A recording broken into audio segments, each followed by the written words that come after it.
والالتزام بالسرعات المقررة على كافة الطرق. يمكن دي مشكلة بتقابلنا دلوقتي. احنا عندنا تحويلة مهمة جدا على الطريق الدايري داخل نفق الان بي، بيتم تركيب كابلات كهرباء وإعادة تطوير الكهرباء في داخل النفق ده.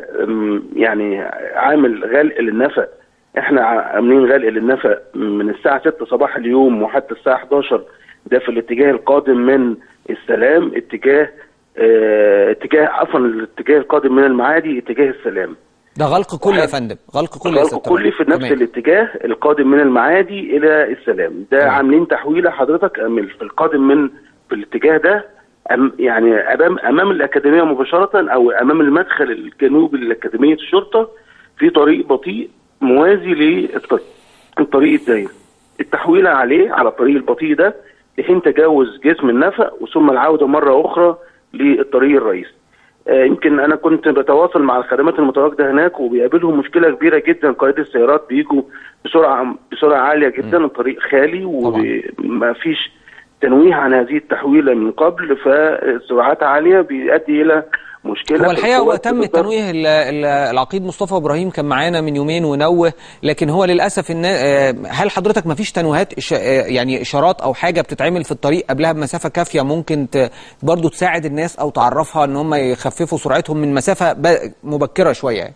الخدمات موجوده على بعد كافي من التحويله، حوالي كيلو او يعني من 500 متر الكيلو.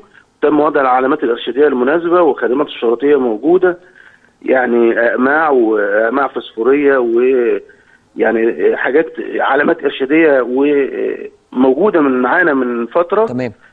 وكان تم التنويه فعلا بمعرفه السيد العقيد مصطفى ابراهيم عن هذه التحويلات، ولكن الاستجابه يعني تبدو ضعيفه جدا من الساده المواطنين. فاحنا بنناشد الساده المواطنين القادمين من مناطق المعادي اتجاه السلام عندما يقتربوا من مناطق الأكاديمية التهدئة والدخول على الطريق البطيء ثم العودة مرة أخرى بعد تجاوز النفق للطريق الرئيسي. الاتجاه الآخر هيتم غلقه القادم بقى من السلام اتجاه المعادي، هيتم غلقه من الساعة 1 مساء حتى الساعة 6 مساء.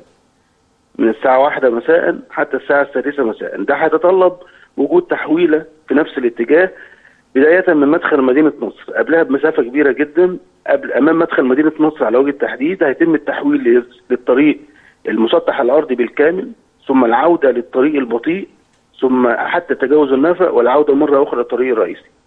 مرة ثانية هيتم غلق القادم من مناطق السلام اتجاه المعادي من الساعة 1 مين حتى الساعة 6 مساء اليوم.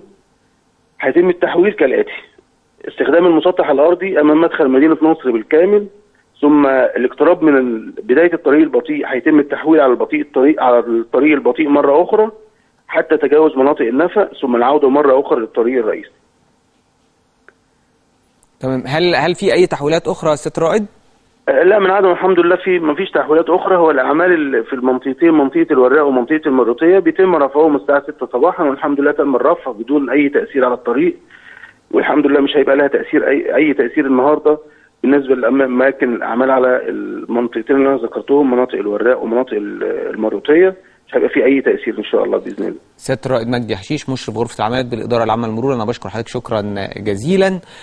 دلوقتي احنا طمنا على احوال شوارعنا، ناخد بالنا من التحويله اللي قصاد اكاديميه الشرطه، لان طبعا النهارده يوم جمعه والطرق مفتوحه، ناس كتيره بتجري وده الطريق الدائري، ناخد بالنا ان شاء الله.